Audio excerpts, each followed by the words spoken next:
Señoras, señores, amigos, amigas, buenas noches. Por 12º año consecutivo, la Fundación Cuña Casasbellas celebra en Pontevedra las jornadas del Brumario Poético, dedicadas, como siempre, a la reflexión y experiencia sensible de la condición humana a través de la poesía, la expresión artística y la narración filosófica o antropológica. Al igual que en las 6 últimas ocasiones, también ahora encomendamos nuestra andadura a la bella figura de caminante dibujada por nuestro añorado amigo, el pintor José Luis de Dios, fallecido en 2010. Titulamos este 12º Brumario Poético con 2 rótulos referenciales de su temática principal. El primero, A poesía do mundo vai polo río, en referencia tanto a la corriente de la vida y la historia, con sus claros y sus sombras, sus alegrías y sus tragedias, como al río físico, el curso de agua que encendió la alegría de nuestra niñez pontevedresa, el río dos Gafos o río de la Estación, que era como lo llamábamos los escolares del instituto cuando escapábamos hasta allí para bañarnos desnudos y felices. La celebración de esa jornada brumaria tendrá lugar en este mismo escenario el 14 de noviembre como un homenaje a la Asociación Pontevedresa Vai polo Río en reconocimiento a la hermosa labor que están llevando a cabo. El segundo título que hemos elegido para este brumario es Las guerras de Ares y Atenea contra la porfía de Alonso de Quijano. Pues si las 2 primeras, las guerras de Ares y Atenea, son guerras del poder para conquistarlo o mantenerlo, haciendo uso de él, violentando y oprimiendo a las gentes, las de los Alonso Quijano son siempre querellas de justicia, de enmienda y revuelta, por más que con sus lanzas acometiesen belicosos contra malvados y contra rufianes. En este mismo teatro, el 11 de noviembre, dedicaremos la jornada poética a las tristes e inhumanas guerras de Marte y Atenea, es decir, a la guerra propiamente dicha. Así que hoy nos centraremos en la figura del hidalgo castellano, adalid de buenas y honestas causas que nunca desdicen ni afrentan la verdad, la belleza o la compasión. A este lado del escenario intervendremos en la recitación Sagrario de Paz, Rosario Miloro, Isabel García Uría, Mari Carmen Ramírez, Moselén Mollo y yo mismo en la guionización. Y en la música al piano, nuestro joven y admirado amigo Jorge Hernández. A todas ellas y ellos les doy las más encarecidas gracias por su participación y comprensión para con estas actividades que en definitiva exigen siempre un gran esfuerzo personal. Gracias que en nombre de la Fundación Cuña Casasbellas hago extensivos a todos ustedes por su asistencia, así como al Concello de Pontevedra y con él a los responsables y trabajadores del Teatro Principal por su colaboración. Dicho esto, quizá una de las figuras más extraordinarias de entre las que ha producido la literatura mundial en todo tiempo y lugar sea la de Don Quijote y su fiel escudero, cuya ejemplaridad propicia enseñanzas universales e imperecederas particularmente valiosas en estos tiempos de ahora, tiempos de hierro, en los que, como decía Don Quijote, el oro es ley. Hace ahora 400 años, en 1516, moría Miguel de Cervantes Saavedra, el genial autor, entre otros textos de grandísimo valor literario, de esta primera gran novela de la literatura universal, fuente maestra de las que la siguieron, que llamamos el Don Quijote. Y hace 2 años, en Barcelona, fallecía nuestro admirado amigo, el poeta de nombre civil Jesús Lizano, pero reconocido por otros nombres que él mismo se había otorgado como seudónimos, Lizanote de la Mancha, decía a veces, o también el ingenioso libertario Lizanote de la Acracia. A Lizano intentamos traerlo como poeta invitado a Pontevedra cuando íbamos a celebrar el 4º Brumario Poético de 2008, pero no nos fue posible, pues ya estaba aquejado de la enfermedad que finalmente logró arrebatárnoslo. Bajo estas circunstancias, rendiremos esta noche homenaje poético a ambos, a Jesús Lizano y a Alonso Quijano, Don Quijote, en el convencimiento de que es el homenaje de la palabra viva y sincera, el de la poesía, el único verdadero y sin mancha que puede hacerse a todos aquellos que, como ellos lo hicieron, porfiaron y batallaron por la justicia y la honestidad insumisa. No se nos juzgue mal por otorgar personalidad, vida y presencia al personaje literario de Cervantes como si fuera un sujeto carnal al modo que lo fue Jesús Lizano o lo somos cualquiera de nosotros. Sirva en nuestro descargo y como disculpa veraz que las enseñanzas del caballero de la triste figura quedaron tan entrañadas entre muchos de los que aquí estamos, que al igual que le sucediera a Alonso Quijano, también nosotros resultamos afectados de la misma locura quijotesca. Y considerar las figuras de nuestra imaginación y experiencia psíquica como las solas personas ciertas y cabales de carne y hueso. Mientras que a los personajes, que como en el Quijote insultan, golpean, vociferan o desprecian, pese a lo duro de sus golpes, no le concedemos otra existencia ni valor que la de ser fantoches, a leves fantasmagorías creadas por algún maligno mago y que a poco que le despertasen del hechizo que les posee, se avergonzarían de sí mismos. Sabido es que en la novela cervantina Don Quijote salió 3 veces de su pobre hacienda hasta el definitivo regreso y muerte en la casa hogareña. Con todo, las aventuras de Don Quijote y su fiel escudero, Sancho Panza, no acabaron aquel día de 1615, ni hubo punto final alguno en el vale con el que termina la novela. Al contrario, aquellas aventuras hubieron de continuar en el tiempo y extenderse por cientos de países en las 1001 voces que la renovaron y ensalzaron. Fueron muchos los poetas, escritores, ensayistas y filósofos de todo el mundo que hicieron de la figura de Don Quijote un motivo de honda reflexión y hallazgo ético, cívico y poético. Esa continuación, a modo de tercera parte del Quijote, no escrita por Cervantes, sino por decenas de autores y millones de lectores en todo el mundo, es la que intentaremos narrar hoy, siquiera sea brevemente y por fuerza muy limitada. Como afirma la primera estrofa del gran poema O este viejo y roto violín del poeta León Felipe, han transcurrido 4 siglos y viene muy cansado Rocinante. Años y años de oscuras y sangrientas aventuras y andar por los ásperos y torcidos caminos de la historia. Y vienen los dos, caballero y escudero, callada, lentamente en sus cabalgaduras humildes y gloriosas, por la abierta y encendida meseta de Castilla, bajo su luz alucinante. O bien, como señala el escritor griego contemporáneo Costas Uranis, en su poema Don Quijote, ya no es solo por la meseta castellana, sino por todas las geografías. Y dice: acerado y serio sobre su flanco rocín, el héroe de Cervantes pasa, y tras él, a lomos de su estoico rucio, su escudero, el obeso, a paso lento le sigue.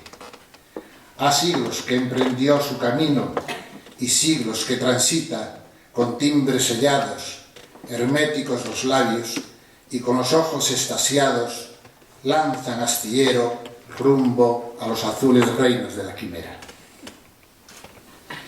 Como antes decíamos, a lo largo de estos 4 siglos fueron muchas las ocasiones en que los poetas acudieron a la figura del Quijote para expresar la amarga y dura realidad de su respectivo país natal.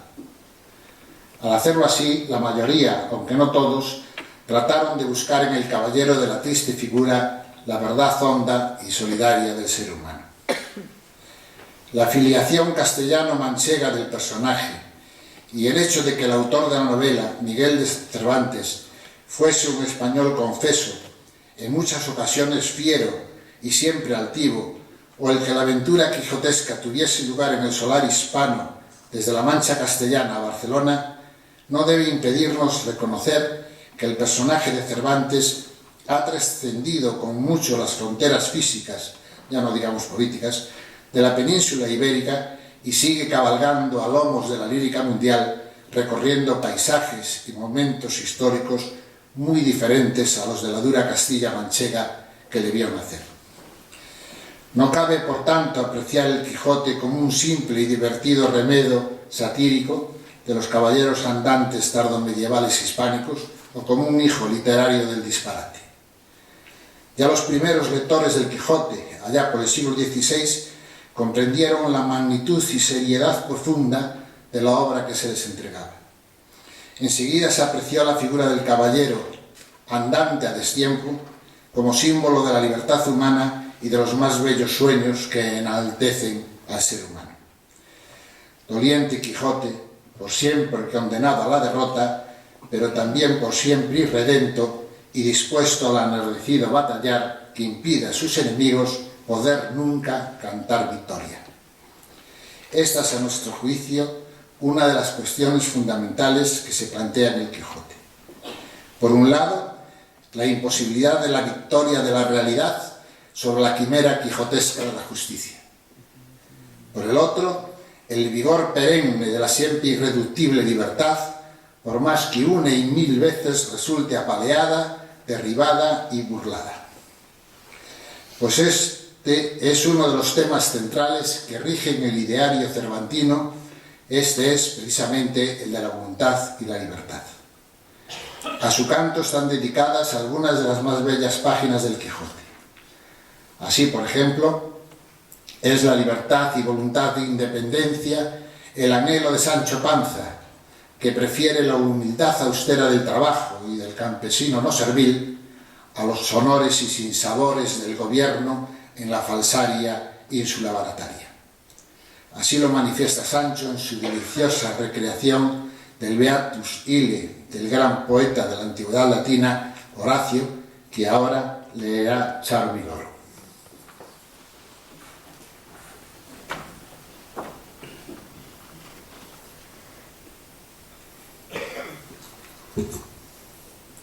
Abrid camino, señores míos, y dejadme volver a mi antigua libertad.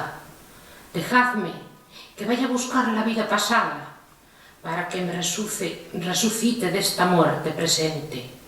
Yo no nací para ser gobernador, ni para defender ínsulas ni ciudades de los enemigos que quisieren acometerlas. Mejor se me entiende a mí de arar y cavar, podar y ensarmentar las viñas, que de dar leyes, ni de defender provincias ni reinos. Bien se está San Pedro en Roma. Quiero decir, que bien se está, cada uno usando el oficio para que fue nacido. Mejor me está a mí una hoz en la mano que un cetro de gobernador. Mas quiero hartarme de gazpachos, que estar sujeto a la miseria de un médico impertinente que me mate de hambre. Y más quiero recostarme a la sombra de una encina en el verano y arroparme con un zamarro de 2 pelos en el invierno, en mi libertad, que acostarme con la sujeción del gobierno entre sábanas de Holanda y vestirme de mantas cebollinas. Vuestras mercedes se queden con Dios y digan al duque, mi señor, que desnudo nací, desnudo me hallo, ni pierdo ni gano. Quiero decir que sin Blanca entré en este gobierno y sin ella salgo, bien al revés de como suelen salir los gobernadores de otras ínsulas. Y apártense, déjenme ir.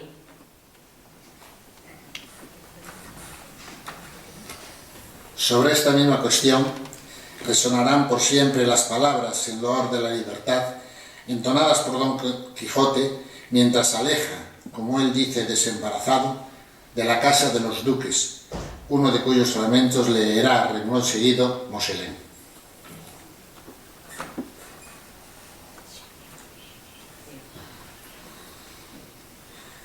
La libertad, Sancho, es uno de los más preciosos dones que a los hombres dieron los cielos. Con ella no pueden igualarse los tesoros que encierra la tierra ni el mar encubre. Por la libertad, así como por la honra, se puede y debe aventurar la vida, Y, por el contrario, el cautiverio es el mayor mal que puede venir a los hombres. Digo esto, Sancho, porque bien has visto el regalo, la abundancia que en este castillo que dejamos hemos tenido. Pues en mitad de aquellos banquetes sazonados y de aquellas bebidas de nieve, me parecía a mí que estaba metido entre las estrecheces de la hambre, porque no lo gozaba con la libertad que lo gozaría si fueran míos, que las obligaciones de las recompensas de los beneficios y mercedes recibidas son ataduras que no dejan campear el ánimo libre. Venturoso aquel a quien el cielo dio un pedazo de pan sin que le quede obligación de agradecerlo a otro que al mismo cielo.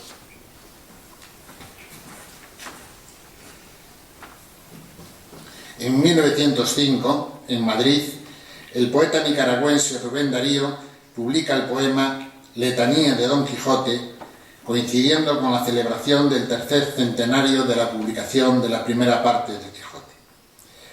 Esta poesía, evocadora y suplicante ante el hidalgo para que ayude a la humanidad a salir de su letargo y prostración, representó el primer reconocimiento contemporáneo en lengua española y poética al Quijote revolucionario. Pero tras esa primera evocación hubo que esperar casi 40 años a que el poeta León Felipe lograra rescatar a Don Quijote de ese individualismo heroico en que el romanticismo y el modernismo poético de Rubén Darío pretendieron encasillarlo. Con León Felipe la figura de Don Quijote cobra una grandeza colectiva, simbólica y activa, la de la humanidad doliente, exiliada de las ignominias que imperan por todas partes, también en aquella España leonfelipesca del momento, especialmente tras la Guerra Civil. La primera vez que en la poesía de León Felipe aparece la figura de Don Quijote pertenece a su primer libro de versos y oraciones del caminante, que con el título Vencidos presenta la figura del caballero derrotado con la que León Felipe se siente indisolublemente unido, en el mismo sentido del desamparo y de la derrota, jamás definitiva, ante la injusticia y ante el poder. Les Agrario, Vencidos, de León Felipe.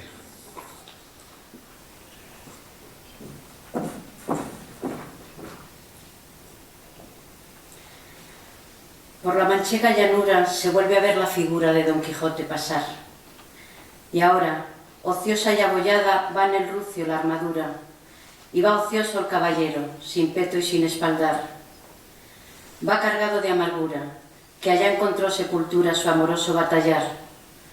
Va cargado de amargura, que allá quedó su ventura, en la playa de Barcino, frente al mar. Por la manchega llanura se vuelve a ver la figura de Don Quijote pasar.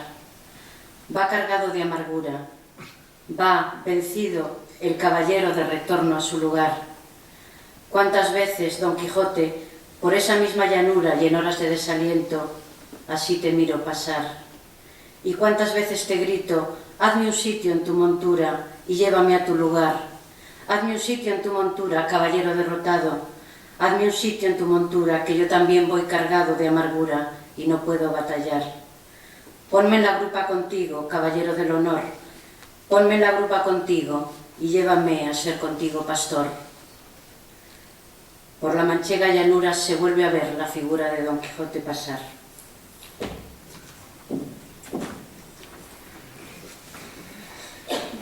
Esta soledad del caballero andante, que tan audazmente se corresponde con la soledad y dura quietud que destila el paisaje mesetario manchego, expresa también, y de un modo destacado, la soledad del sueño quijotesco presto a despertar en cada ser humano. Así lo expresa el poeta de la generación del 27, José Bergamín, en un poema que lleva por encabezamiento la frase de Cervantes: una peregrina tan peregrina que iba sola. Lee Isabel García Uría el poema de José Bergamín.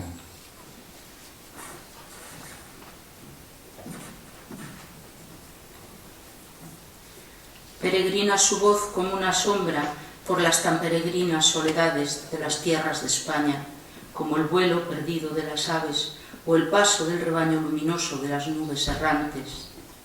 espaciosas y tristes lejanías iluminan y abren el sueño quijotesco de su alma, el alma del paisaje. Vida, luz y verdad fueron camino de sus peregrinantes, Segismundas, Persiles, hiperbóreos festivos fantasmales de una España tan sola y peregrina como su voz distante.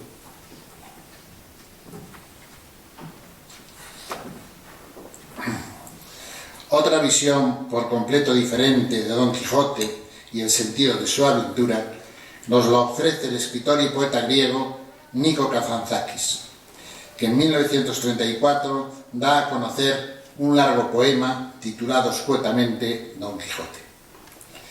En el poema, Don Quijote, al consolar su alma propia, define su misión como: lo que no terminado dejó Dios, yo lo he de terminar, yo, el combatiente. Ante el mundo hostil contra el que debe luchar el hidalgo castellano, el gran asceta, como lo denomina Kazantzakis, reafirma una y otra vez su voluntad de combatir por la libertad. El hidalgo desecha las advertencias del cuerpo temeroso, tanto como desdeña la tentación de la dulzura y quietud del hogar. Prefiere Quijote oír a su corazón, que en largo parlamento le hace entrever las penurias y pruebas que le aguardan en esta lucha, que es, como él dice, comenzar una segunda creación. Se prevé el duro camino donde tendrá como compañero solo a la muerte, a Caronte, el barquero del Hades, pero él, el Quijote, seguirá adelante sin esperanza alguna. Leemos a dos voces fragmentos de este largo y hermoso poema.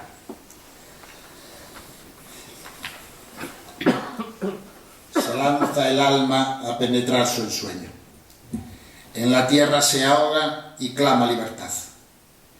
Y se alzó enhiesto, sufriendo ante esa voz, el ardiente señor del arenal, el gran asceta Don Quijote. Grita el anciano conductor: calla, alma, lo que dejó Dios sin terminar, yo lo terminaré, yo, el combatiente. Y del deseo en el confín más alto para mirar, sirvió el ojo vehemente. Que lo ayudes, mi Dios, no decaiga la llama, como el juicio postrero, la creación, implacable desierto sin agua, sin ave ni esperanza, ovillo de negras serpientes. Los labios pronunciaron con temor: mi Dios, nunca vi tanto veneno, mi patria tan desierta e inclemente, a la senda de Dios creo he tomado. Cierra sus dos ojos y se estremece, pero su hombro derecho, una ave encantadora, con tristeza amorosa, comienza a cantar del otro mundo la dulzura. Una casita fresca, algo celeste, en la ribera azul del mar, y en mi hogar, dulzura extrema, y en el santo hogar, una tierna mujer, mi hijo amamante. No es este un pájaro, no es un ruiseñor. Corazón, tú no te engañes y retrocedas. Mira, la libertad, Nuestra Señora, se acerca. Pero el débil corcel, ante el despeñadero del abismo, abre los belfos y relincha. Ah, mi amo, ¿a dónde vas? Ay, compadécete. Al pobre cuerpo se acerca el crepúsculo. Retornemos ya al fresco establo, a nuestra tierra con el verde y dulce trébol. Hablaba el cuerpo, el perezoso sedimento del árbol del Señor, moviendo abajo el largo hocico equino con temor, pero a su corazón oía el amo: este es el reino de la idea. Y seguiremos de por vida jadeantes por nuestra senda, las amadas huellas, pero solo como sedientos perros sobre las piedras lameremos nuestra sangre. Y un solo fiel tendremos compañero, al hambriento Caronte, ese león. Adelante, sin esperanza alguna, tú, valiente lancero, y quizás los ojos contemplen algún día lo que anhelan. este orgullo tremendo tuyo, Padre, ese tomar molinos por castillos y combatir con sombras en el aire. Y sobre ti se burlarán los fríos astros y los hombres abajo te abuchearán. Mas tú, con la alegría seductora de la salvaje libertad y de la muerte, sonreirás, oh gran mártir, con dulzura, dejando por doquier gotas de tu sangre. Estrellada la vasta medianoche, llorando se deshoja sobre él, mas el silencio él espolea su caballo, y lentamente y sin aliento asciende la pendiente sin esperanza de su alma. Ahora, nuestro joven amigo Jorge Hernández, colaborador admirado de los brumarios poéticos últimos, que se honran con sus impecables ejecuciones al piano, interpretará la pieza Camiño don Sancho de Rogelio Groba.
la mayoría de los poetas europeos de la segunda mitad del siglo XIX y principios del XX ven a Don Quijote desde un prisma romántico.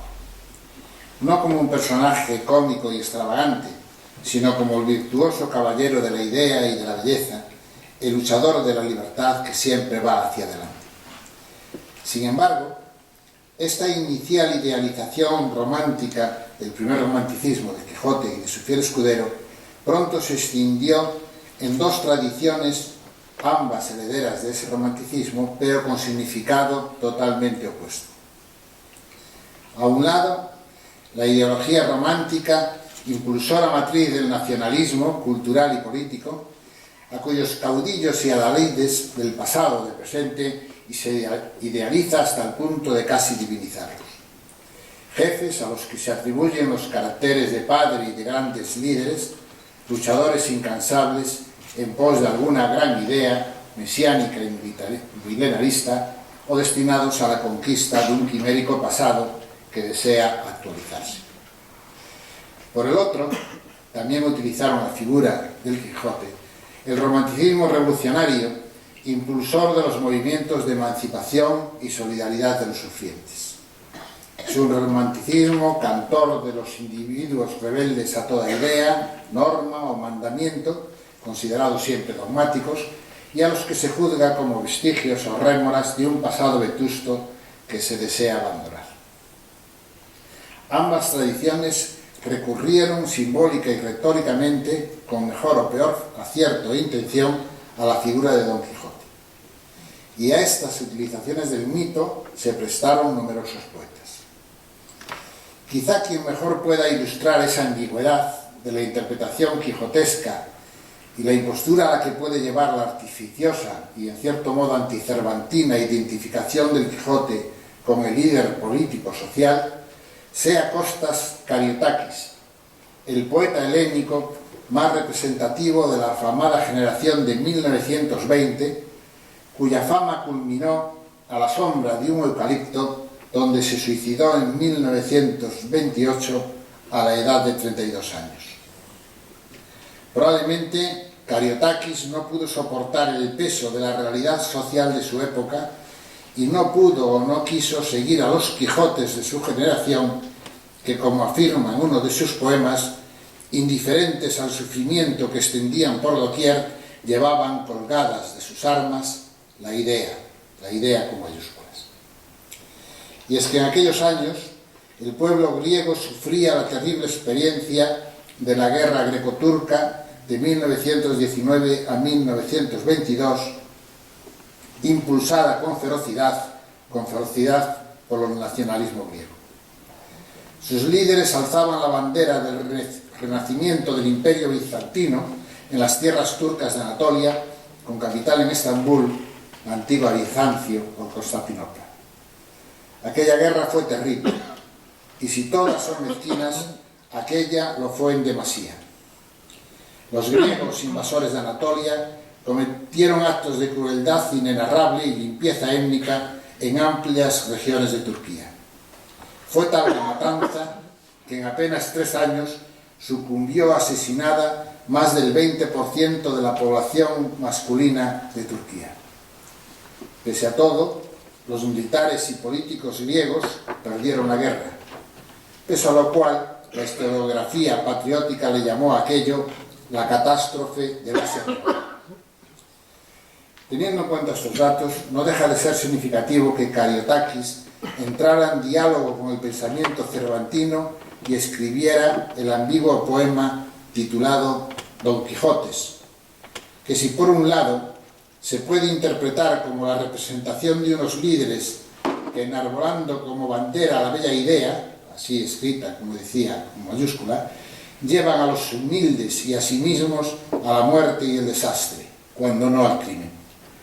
Por el otro, se puede interpretar la bella idea y el líder que la enarbola como los ejemplos de una heroica y noble misión al alcance del hombre. Lee Mari Carmen este poema de Costas Cariotakis, Don Quijotes.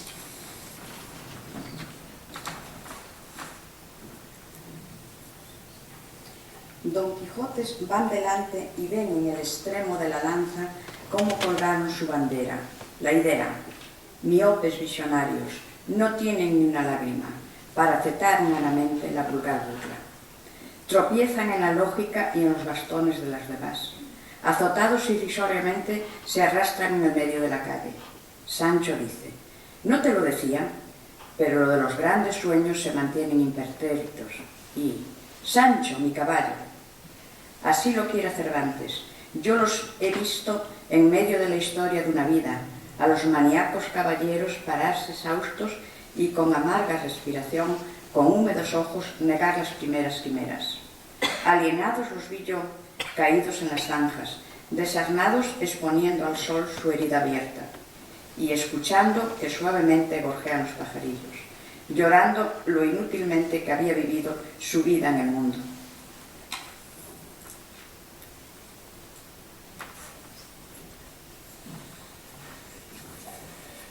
El poema de Cariotakis que acabamos de leer fue premonitorio.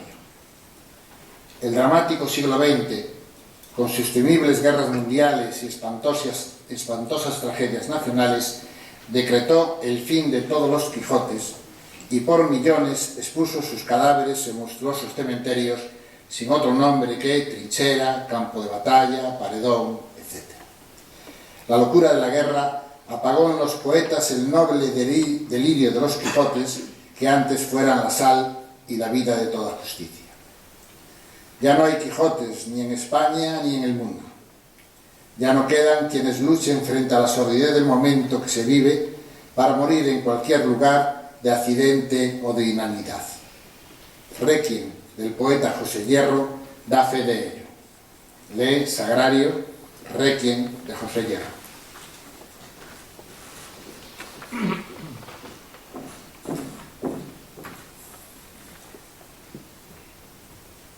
Manuel del Río, natural de España, ha fallecido el sábado 11 de mayo a consecuencia de un accidente. Su cadáver está tendido en D'Agostino Funeral Home, Haskell, New Jersey. Se dirá una misa cantada a las 9:30 en St. Francis. Es una historia que comienza con sol y piedra y que termina sobre una mesa en D'Agostino, con flores y cirios eléctricos. Es una historia que comienza en una orilla del Atlántico, continúa en un camarote de tercera, sobre las olas, sobre las nubes de las tierras sumergidas ante Platón. Halla en América su término, con una grúa y una clínica, con una esquela y una misa cantada en la iglesia de San Francis. Al fin y al cabo, cualquier sitio da lo mismo para morir. El que se aroma de romero, el tallado en piedra o en nieve, el empapado de petróleo. Da lo mismo que un cuerpo se haga piedra, petróleo, nieve, aroma. Lo doloroso no es morir acá o allá. Requiem eterna, Manuel del Río. Sobre el mármol en D'Agostino pastan toros de España, Manuel. Y las flores, funeral de segunda, caja que huele a abetos del invierno, $40. Y han puesto unas flores artificiales, entre otras que arrancaron al jardín. Libérame, Domine, de muerte eterna. Cuando mueran James o Jacob, verán flores que pagaron Julio o Manuel. Ahora descienden a tus cumbres garras de águila, dies ire. Lo doloroso no es morir, dies ila, acá o allá, sino sin gloria. Tus abuelos fecundaron la tierra toda, la empaparon de la aventura. Cuando caía un español se mutilaba el universo. Los velaban no en D'Agostino Funeral Home, sino entre hogueras, entre caballos y armas. Héroes para siempre, estatuas de rostro borrado, vestidos aún sus colores de papagayo, de poder y fantasía. Él no ha caído así, no ha muerto por ninguna locura hermosa. Hace mucho que el español no muere, muere de anónimo y cordura, o en locuras desgarradoras entre hermanos, cuando acuchilla pellejos de vino, derrama sangre fraterna. Vino un día, porque su tierra es pobre. El mundo, libérame Domine, es patria. Y ha muerto. No fundó ciudades, No dio su nombre a un mar. No hizo más que morir por $17. Él los pensaría en pesetas. Requiem aeternam. Y en D'Agostino lo visitan los polacos, los irlandeses, los españoles, los que mueren en el weekend. Requiem aeternam. Definitivamente todo ha terminado. Su cadáver está tendido en D'Agostino Funeral Home, Haskell, New Jersey. Se dirá una misa cantada por su alma. Me he limitado a reflejar aquí una esquela de un periódico de Nueva York. Objetivamente, sin vuelo en el verso. Objetivamente. Un español como millones de españoles. No he dicho a nadie que estuve a punto de llorar.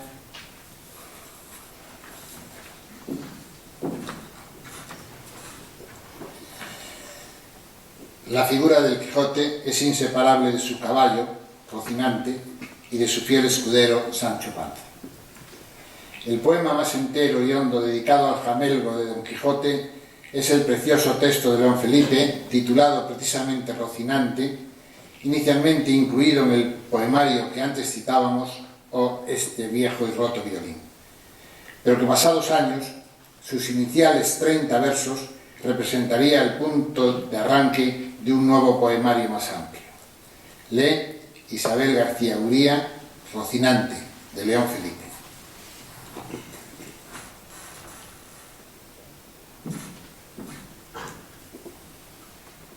Yo te saludo, Rocinante, viejo caballo sin estirpe.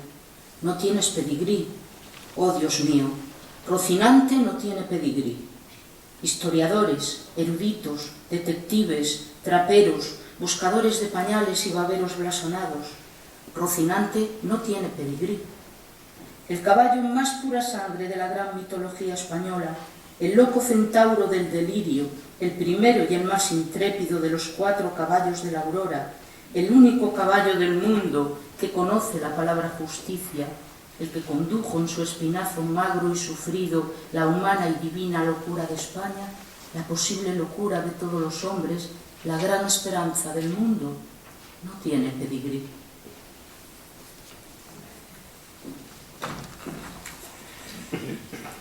Si Rocinante como cabalgadura es remedio de Don Quijote, sin embargo a menudo se contrapone el realismo vulgar y sabio del escudero al delirio del hidalgo. Pero así como el propio Cervantes señala, hay razón en esta locura que sufre Quijote, al igual que dice que hay locura en este realismo que a menudo expresa Sancho, y destaca en la burla y desprecio que manifiestan otros muchos personajes hacia Quijote, aunque nunca lo hace Sancho. Es sobre todo el poeta Gabriel Celaya quien contrapone más duramente al escudero con caballero. El poeta busca de este modo enaltecer al pueblo llano, representado por Sancho. Lee Mari Carmen un fragmento de este largo poema de Celaya, titulado A Sancho Panza.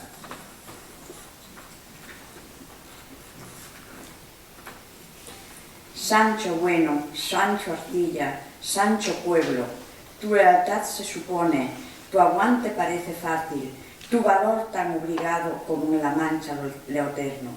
Sancho vulgar, Sancho hermano, Sancho, raigón de mi patria que aún con dolores perduras, y entre cívico y sagrado pones tu pecho a los hechos, buena cara a malos tiempos.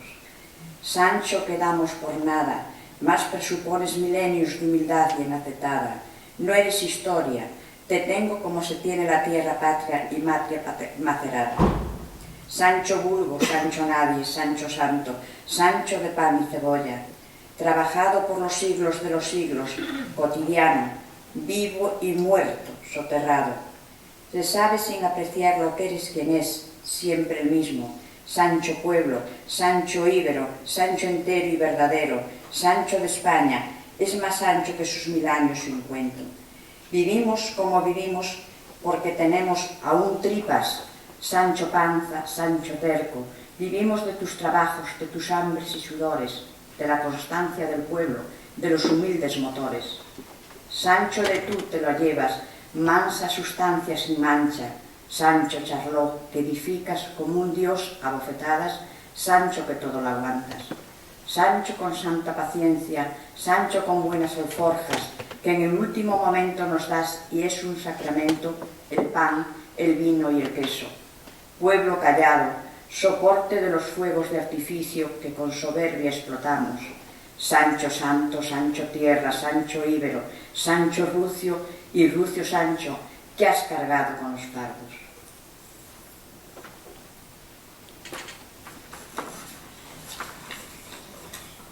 El poeta portugués Miguel Torga, en su poema Exhortación a Sancho, ofrece una visión de Sancho Panza muy diferente a la expresada por Celaya.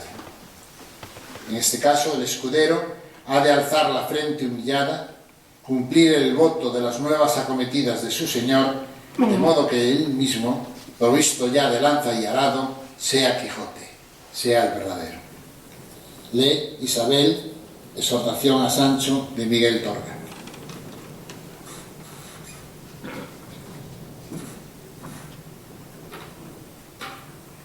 Señor mío, Sancho Panza trastornado, siervo vencido en la tierra soñada, ten el valor de la verdad desnuda.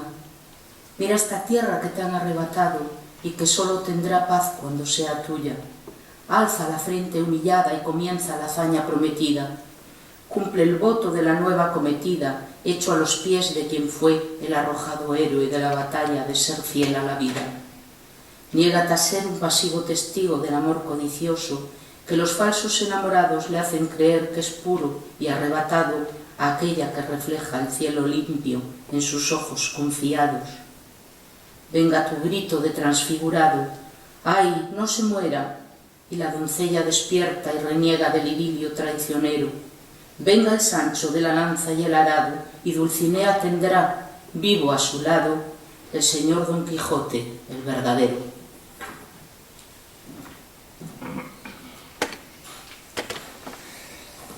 El poeta catalán Jesús Lizano, al que dedicaremos la tercera parte de este recital, reivindica también al Sancho insumiso frente a los locos ingeniosos de siempre, que con la excusa de la justicia y el bien desearían un mundo único, que solo cambiase un dominio por otro dominio, y cuyas promesas resultan ser siempre falsas, como lo fue en su día la que el Quijote ofrece a Sancho de llegar a ser gobernador de una ínsula barataria. Lee Sagrario, Sancho insumiso, de Jesús Lizano.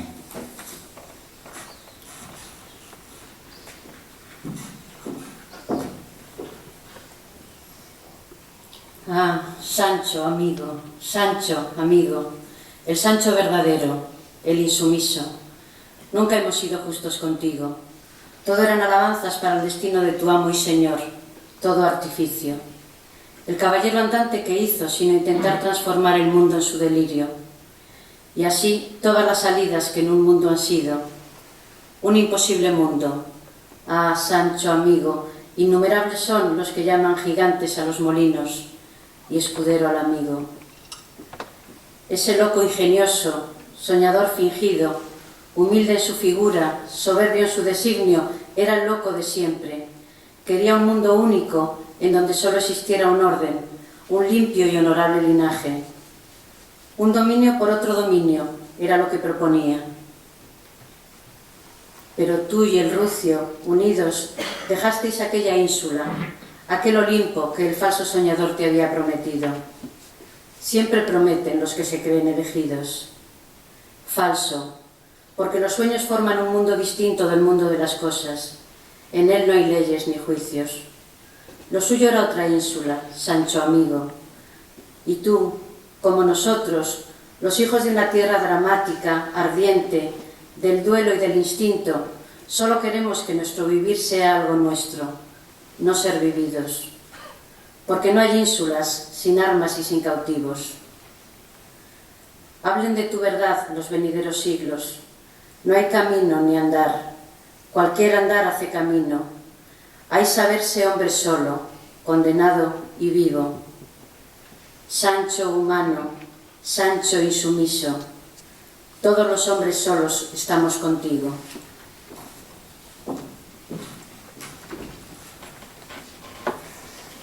Jorge interpretará ahora Vals poético número 1 de Enrique Granados.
Jesús Lizano nació en Barcelona en 1931 y falleció en esta misma ciudad en mayo del año pasado, en 2015. Poeta, ensayista y pensador libertario, formó parte permanente del Consejo de Redacción de la revista anarquista catalana Polémica, donde publicó durante casi 20 años la sección titulada La columna poética y el pozo político, en defensa de lo que él denominaba comunismo poético, pues de esto se trataba, según él, de la defensa del común y de lo común frente al poder y sin propiedades ni fronteras, con voluntad y firmeza místicas e inocentes, ofrecer un paso más allá respecto del comunismo libertario. Al modo de los filósofos positivistas, Jesús Lizano describe la aventura histórica de la humanidad como una sinuosa evolución en 3 etapas. La primera, el mundo real salvaje. Segundo, el mundo real político. Y el tercero, aún no alcanzado, el mundo real poético, que identifica, según el momento y modos en que lo intuye, lo denomina Lizano la cracia, el comunismo poético o Lizania. En palabras de Lizano, la evolución desde el mundo real salvaje, donde se encuentran todos los animales excepto la especie humana, y que ahora se encuentra estancada en el mundo real político, en su camino hacia el mundo real poético. En el primero de esos mundos, el mundo real salvaje, rige la animalidad más enérgica y cuya represión caracterizaba todas las fuerzas e instituciones que buscaban asentar el dominio de unos sobre otros, de las abstracciones sobre los individuos reales de carne y hueso. Aquel periodo, el mundo real salvaje, no era justo ni hermoso, ni siquiera libre, pero de él sobreviven en la actualidad conceptos y palabras todavía hermosas como individualidad, deseo, independencia, orgullo, tenacidad, hermandad, no de los seres humanos con los seres humanos, sino a la hermandad general del universo, las cosas y los entes que han surgido juntos, dependientes unos de otros. Lee Isabel García Uría el poema de Jesús Lizano, Hermanos.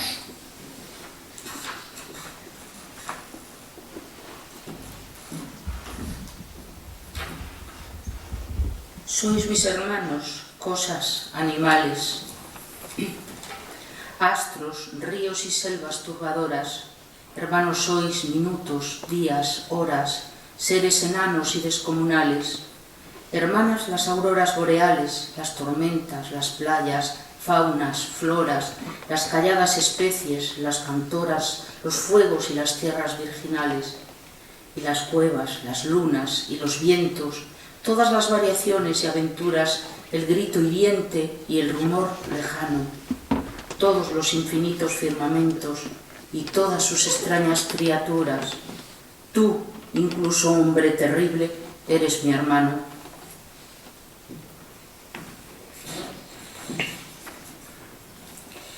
La segunda era comenzó cuando el hombre descubrió la razón y con ella como instrumento quiso construir la organización social, sin caer en la cuenta que tal razón era, dice Lizano, una sinrazón inhumana. Es el mundo real político actual, opresivo y funesto en su poder. La razón, dice Lizano, se negó a ser compañera de su hijo y creador, erigiéndose en dominio, en razón de Estado y orden, cercenando con ello el otro camino, el verdadero, el de la libertad y la hermandad. Es la hegemonía de Pancracia, como Lizano denomina el régimen que ahora nos vive, divide y enfrenta. Leemos a varias voces fragmentos del largo poema que alude a este episodio de la historia humana. El descubrimiento de la razón y la razón transformada en razón de Estado y oprobio. Veremos, Selene, Isabel.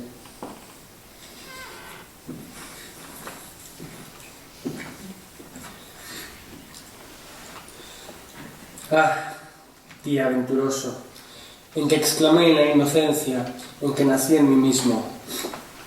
He descubierto tierra, la tierra de la inocencia. Desde aquel día soy un peregrino, y ya sabemos cuánto dolor espera al peregrino, al soñador que día a día descubre nuevas islas, nuevos bosques, nuevos océanos, descubre que está solo. La soledad es el camino, el único camino, porque es el único que te ilumina. Ya la aventura cumplida, ya en los últimos límites, surge para mi alegría otro descubrimiento. De que habiendo salido de un mundo salvaje, única especie aventurada que lo hizo, conscientes y creativos, nos dividimos y enfrentamos, nos destruimos olvidando la esencia que nos une, porque una fuerza, la razón, nos hunde en la locura, en sus enfermedades, y quien habla de sus enfermedades, en sus delirios. Es mi segundo descubrimiento. He descubierto la razón, su imperio, la falsa tierra de su dominio, de la pasión inútil, esta diosa razón de la que fluyen todos los dioses que oscurecen esa tierra interior y la inocencia para la que nacimos. Apasionante descubrimiento. Hemos construido un mundo que nos incendia, que nos hunde. Mirad cómo surgen los paraísos de los enloquecidos, los castillos de los poderosos, a la vez que las cárceles en las que se funden los ojos y se anulan los vuelos y se envenenan los sueños.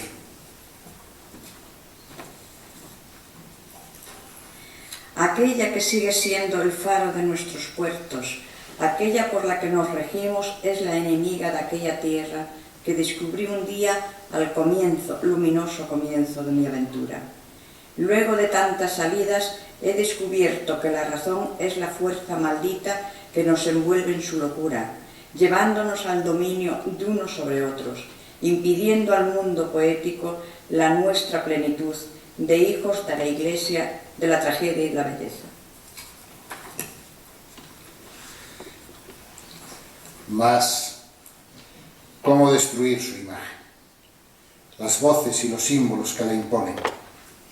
Siglos y siglos convertida en ley, en nuestro tesoro, en nuestro bebedizo, en nuestro destino. ¿Cómo lograr que la razón sea su compañera y no su látigo? Alma y mente perdidas en el abismo de su ambición oscura. He descubierto que la razón se perdió a la salida de aquel mundo, sintiéndose poderosa, invencible, dueña de nuestra libertad inocente. Libertad es inocencia, todos confundidos, todos víctimas de su reino sangriento. Aquel descubrimiento me ha conducido a este descubrimiento, día a día, poema a poema, desvelando nuestro destierro. ¿Y qué destierro? Nos espera otra edad. ¿Qué nos espera? ¿Qué otra edad será posible en donde todos seamos únicos y compañeros? ¿Cómo nos salvaremos de la diosa razón? Y si inaudito fue aquel descubrimiento que alumbró mi aventura, ¿o vida no es aventura? Y si no hay aventura, hay vida. ¿Cuánto sufrir espera nuestro sentir delicadísimo antes de que se comprenda este último descubrimiento, en este maldito confundir el continente y el contenido de su espejismo trágico? Oíd el grito de mi alma, mi mente mensajera, oíd todas las voces que proclaman la inocencia de su aventura. Adelante la columna poética a la conquista de la inocencia.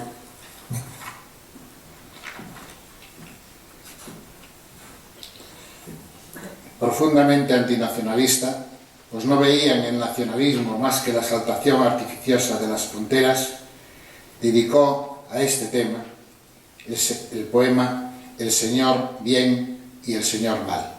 Le echaron el Señor bien y el Señor mal.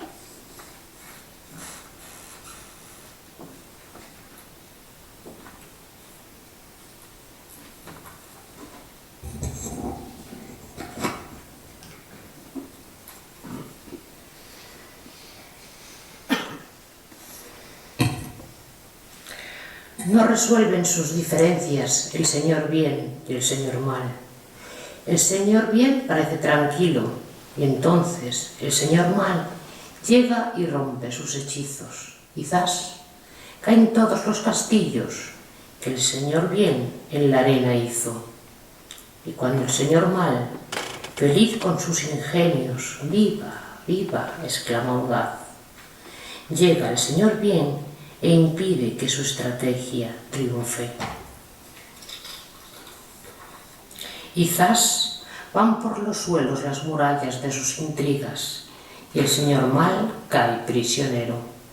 Pero a nosotros, ¿qué nos importan las diferencias y los enredos y todo lo demás entre el bueno del señor bien y el bueno del señor mal?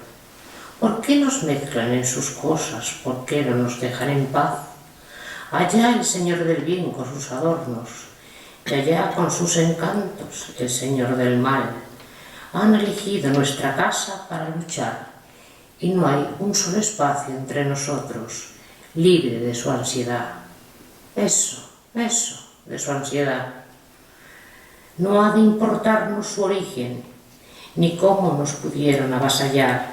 Hemos de levantarnos contra el señor bien y contra el señor mal y desterrarlos para siempre de nuestra heredad. invasores de nuestra alegría, no les dejemos avanzar. Avergoncémonos de nuestra historia, es la historia del señor bien y el señor mal. Si es preciso, dejemos esta especie, busquemos otro lugar en donde no puedan encontrarnos ni destruirnos, ni el señor bien ni el señor mal.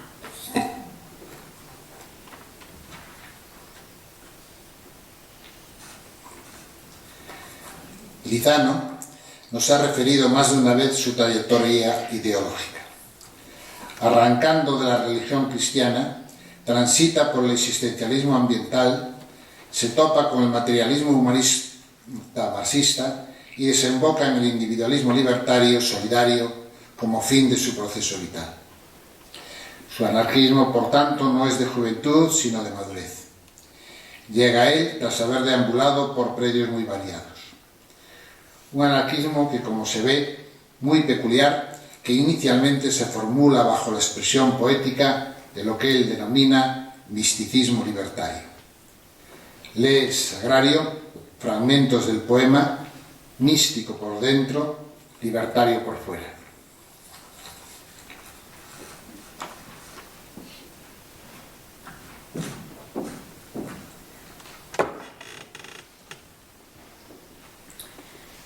Quien es místico por dentro y no es libertario por fuera, aprisiona al alma. Se agota el sentimiento antes de alcanzar otros mundos.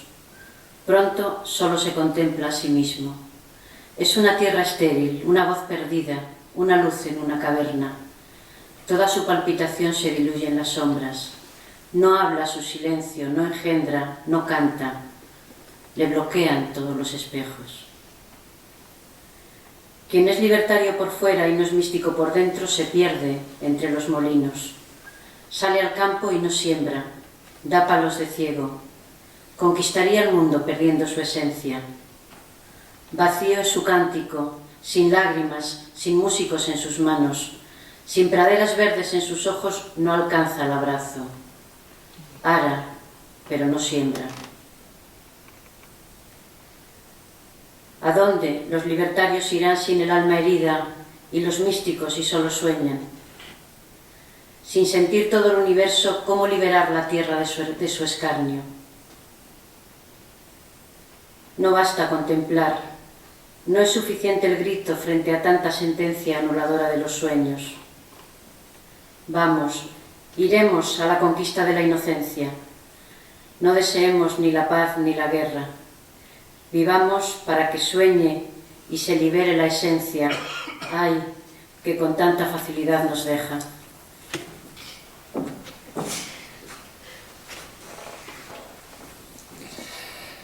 La aventura hacia el comunismo poético supone para Lizano el indeclinable intento de alcanzar la plena evolución de nuestra especie y poder salir tanto del mundo real salvaje como del mundo real político actualmente hegemónico. Pero encaminándonos hacia el mundo real poético, superando tanto el racionalismo como el irracionalismo.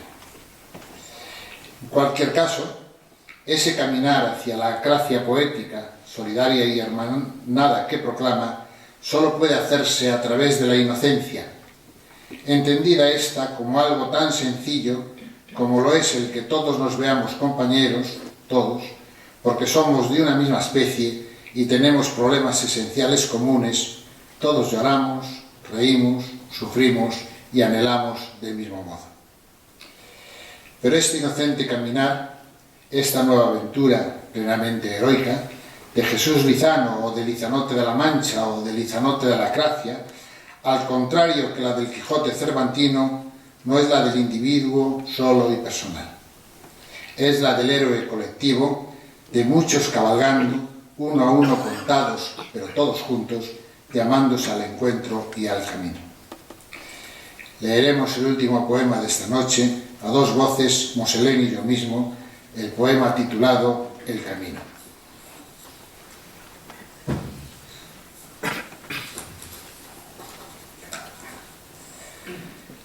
Yo era un héroe. Estaba muerto o estaba vivo, pero yo era un héroe. Venía por el camino resistiendo, resistiendo. Ya he dicho que yo era un héroe, que yo me levantaba cada mañana y seguía el camino, este camino que comenzó para mí un día, este camino. Y andaba y me salió un soldado harapiento que arrastraba su equipo, botas, fusil, camisa, y me dijo: yo soy un héroe y quiero ir contigo. Estábamos muertos o estábamos vivos, pero los dos éramos héroes. Los dos seguíamos el camino. Cantábamos una canción, atravesábamos los campos. Mayo estaba florido. Y seguíamos andando. Y cada mañana seguíamos andando, resistiendo, resistiendo. Este camino que comenzó, para nosotros, un día, este camino. Y nos salió un mendigo harapiento que arrastraba su equipo, un hato, un pan, un libro. Éramos héroes los tres. Estábamos muertos o estábamos vivos, pero éramos héroes los tres. Yo soy un héroe, dijo. Y seguíamos andando, seguíamos el camino. Éramos como hermanos, nos iba leyendo un libro, éramos hermanos. Nos bañábamos en el mismo río, nos echábamos a dormir en la misma paja y luego seguíamos el camino. Estábamos muertos o estábamos vivos, pero los tres éramos héroes y Mayo estaba florido. Y nos salió un desterrado muerto o vivo, pero era un desterrado con su equipo. La soledad, el vino, se acercó a nosotros, se acercó. Yo soy un héroe, dijo. Y seguíamos andando. Estábamos muertos o estábamos vivos, pero seguíamos andando. Seguíamos en el camino. Desterrado, desterrado, ¿de dónde vienes? ¿Qué ha sido de tu corazón, de tu mayo florido? Y seguíamos cantando, muertos o vivos, pero seguíamos cantando. Y él nos iba leyendo un libro. ¿Por qué vienes con nosotros? Yo soy un héroe, dijo. Y seguíamos resistiendo, resistiendo, y Mayo estaba florido, y los campos eran verdes, y cantábamos y dormíamos y reíamos y estábamos muertos o vivos, y cómo os lo diré 1000 veces que seguíamos resistiendo y que Mayo estaba florido. Y se nos acercó un hombre. Yo soy un héroe, dijo. Y no le preguntamos más. Venía por el mismo camino, llevaba los mismos fardos y sus sueños eran los mismos, y seguíamos andando repartiéndonos los racimos, durmiendo en la misma paja, resistiendo, resistiendo. Pero estábamos muertos o estábamos vivos. Íbamos ligeros por la mañana, atravesábamos los campos. Yo soy un héroe, nos dijo llorando aquel hombre solo, para volar nacido. Nosotros íbamos contentos. Mayo estaba florido. Avanzábamos, avanzábamos. El sol nos hacía niños. El sol nos hacía tierra. El sol nos hacía trigo. Éramos los héroes. Estaríamos muertos o estaríamos vivos, pero andábamos, andábamos. Nos bañábamos en el mismo río. El campo nos alimentaba. Íbamos a buen paso. Era nuestro el camino.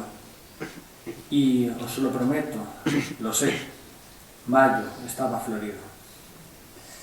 Y fueron saliendo a nuestro encuentro héroes de todos los sitios. Héroes con una flor, héroes con hijo. Y andábamos y resistíamos y atravesábamos los campos y seguíamos nuestro camino. Y dormíamos en la misma paja y nos bañábamos en el mismo río y cantábamos y nos repartíamos el mismo vino y éramos héroes, los héroes soñadores heridos, y andábamos muertos y vivos. Pero yo os lo prometo, lo sé, mayo estaba florido.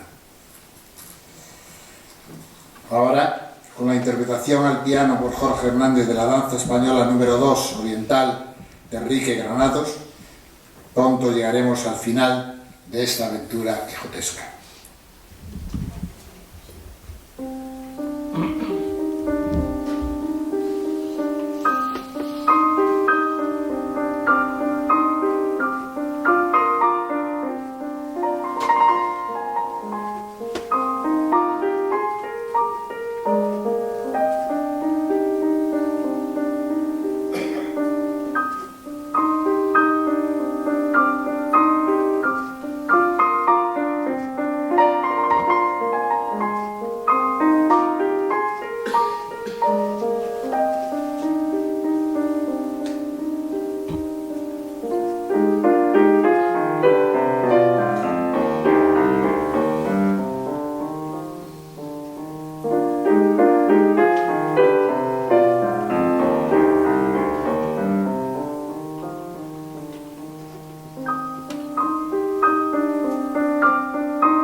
llegamos al final de esta aventura cervantina, que es también la nuestra de cada día. Pues habiendo recibido las enseñanzas del hidalgo, también para nosotros cada día ha de traer su afán y cada noche su insomnio.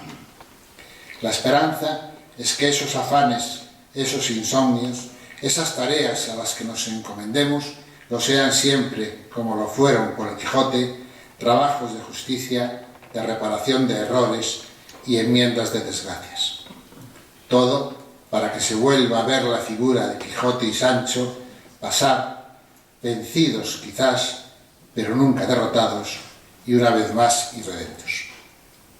El 12 Brumario Poético continuará el próximo día, 4 de noviembre, a las 8 de la tarde, cuando en la Sala Versus, sede de la Fundación Cuña Casasbellas, procederemos a la inauguración de la exposición fotográfica Luz de Roberto Gómez Martínez.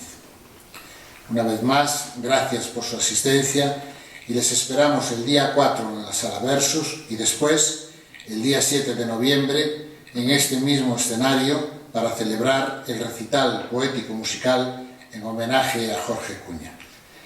Gracias de nuevo y un aplauso para todos.